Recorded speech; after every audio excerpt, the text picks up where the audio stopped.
बिस्मिल्लाहिर्रहमानिर्रहीम। अगर एक मर्द एक ऐसी औरत से हमबस्तरी करे जो उसकी बीवी नहीं है तो ये ज़िना कहलाता है। ज़रूरी नहीं कि साथ सोने को ही ज़िना कहते हैं, बल्कि छूना भी ज़िना का एक हिस्सा है।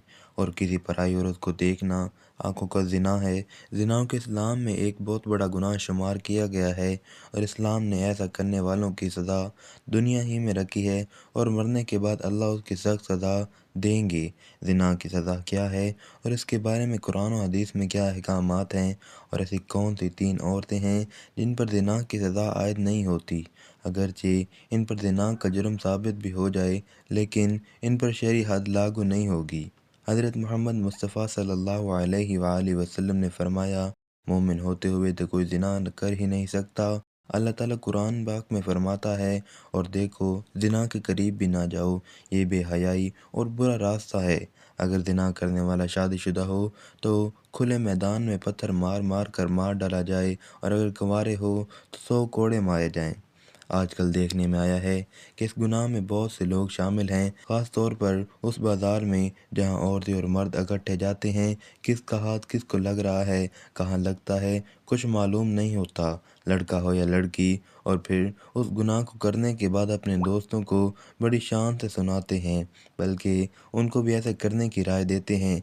अगर कोई अकेले लड़के या लड़की कोई गलत काम करता है तो उसका गुनाह उसके माँ बाप को भी मिलता है, क्योंकि उन्होंने उनकी शादी जल्दी नहीं की, जिसकी वजह से वो गलत काम करने लगे। और शादी की उम्र होने के बाद भी माँ बाप उनकी शादी ना करें तो अल्लाह नाराज़ हो जाता है, और उनके घर की बरकत ख़त्म हो जाती है, और उन माँ बाप से क़यामत के दिन अल्लाह ताला हिसाब मांगेगा। एक जगह अल्लाह ताला ने कुरान पाक में फरमाया, पाक दामन लड़कियाँ पाक दामन लड़कों के लिए हैं, और पाक दामन लड़के पाक दामन लड़कियों के लिए हैं। इसका मतलब ये है कि अगर आप अच्छे हैं तो अल्लाह ताला आपको भी अच्छी बीवी या शौहर देगा। ज़िना एक ऐसा अमल है जिससे निसियान, एसिड, कैंसर जैसी मौजी बीमारियां फैलती हैं। ज़िना से इंसान का दिल मुर्दा हो जाता है, जबकि अक्सर देखने में आया है कि जब दिल मुर्दा हो गया तो फिर उसके दिल से इस्लाम की रोशनी ख़त्म हो जाती है, जिससे वो ईमान से खाली हो जाता है।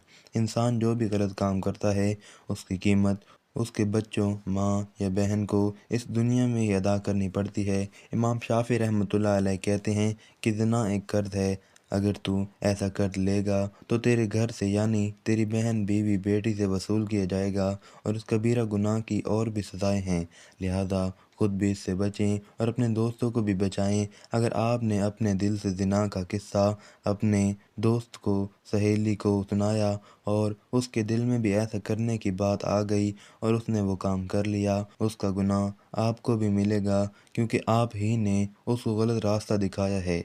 कुरान और हदीस में हमें ज़िना की सज़ा और इसके बुरे होने के बारे में बताया गया है। अल्लाह ताला फरमाते हैं, ज़िना के करीब भी ना जाओ, ये बेहयाई और बुरा रास्ता है। ज़ानी और ज़ानी को कोड़े मारो, हर एक को उन दोनों में से 100 कोड़े मारो। इसी तरह नबी करीम सल्लल्लाहु अलैहि वसल्लम ने फरमाया, शादीशुदा मर्द और औरत ज़िना करें तो दोनों को संसार कर दो, ये अल्लाह ताला की तरफ से सज़ा है।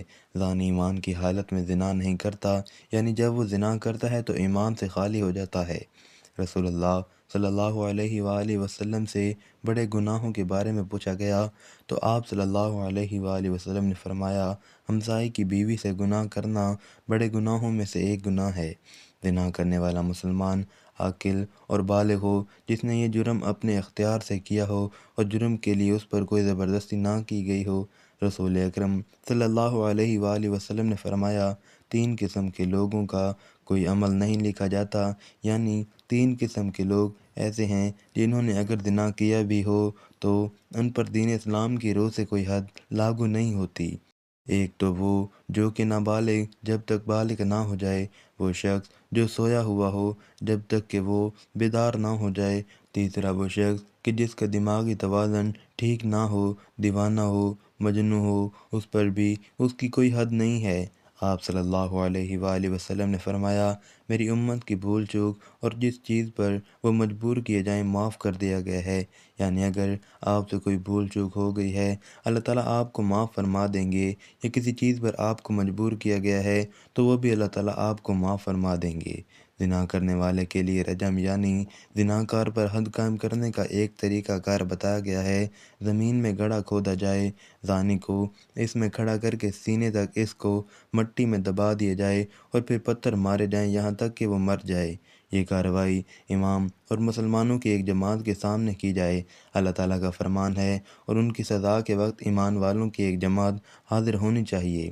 رجم کے بارے میں عورت اور مرد کا حکم برابر ہے، البتہ عورت کے کپڑے باندھ دیے جائیں تاکہ وہ بے پردہ نہ ہو۔ اسلام عصمت و عفت کو سب سے بڑی قیمتی متاع قرار دیتا ہے اور اس کی حفاظت کو ہر شے پر مقدم رکھتا ہے۔ چنانچہ زنا اسلامی معاشرے میں انتہائی گھناؤنا اور بدترین جرم ہے اور اسلامی تعزیرات میں اس جرم کی سخت ترین سزا مقرر ہے۔ اللہ تعالیٰ سورہ بنی اسرائیل میں فرماتا ہے، اور زنا کے قریب مت جاؤ، بلا شبہ وہ بے حیائی اور برا راستہ ہے۔ اس آیت کریمہ میں زنا سے اس طرح روکا گیا، زنا نہ تو کرو بلکہ زنا کے قریب ہی نہ جاؤ، جس سے معلوم ہوتا ہے کہ زنا ایک بہت بری چیز ہے۔ حضرت عبداللہ بن مسعود رضی اللہ تعالیٰ عنہ فرماتے ہیں کہ میں نے رسول اکرم صلی اللہ علیہ وآلہ وسلم سے پوچھا کہ سب سے بڑا گناہ کون سا ہے؟ آپ صلی اللہ علیہ وآلہ وسلم نے فرمایا، سب سے بڑا گناہ یہ ہے کہ تم اللہ کے ساتھ کسی کو شریک ٹھہراؤ حالانکہ اس نے تم کو پیدا کیا ہے۔ میں نے پوچھا، اس کے بعد کون سا بڑا گناہ ہے؟ فرمایا، یہ کہ تم اس خوف سے اپنے بچے کو قتل کر دو کہ وہ تمہارے ساتھ ہی کھانا کھائے گا۔ میں نے پوچھا، پھر کون سا بڑا گناہ ہے؟